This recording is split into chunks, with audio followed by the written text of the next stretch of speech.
پاکستان میں social media کے لیے تمام کمپنیاں صارفین سے پیسے لے رہی ہیں، لیکن واٹس ایپ تقریباً بند ہے۔ اسی طرح دوسرے تمام انسٹرومنٹ جو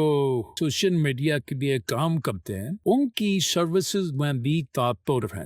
لیکن صارفین سے پیسے پورے وصول کیے جا رہے ہیں۔ جو ہفتہ وار پیکج ان پہ لوگوں سے اربوں روپے لے کر پیکج کے نام پر جو دیا جا رہا ہے وہ ان تک نہیں پہنچتا اور اس میں علل رہتا ہے۔ پاکستان کی تمام ایسی کمپنیاں جو سروسز دے رہی ہیں، اب سروسز کے نام پر پیسے لے رہی ہیں، پاکستان کے عوام کو اکٹھے ہو کر ان کے خلاف آواز بلند کرنا چاہیے اور ان کا بائیکاٹ کرنا چاہیے، ان کمپنیوں کی حوصلہ افزائی کرنی چاہیے جو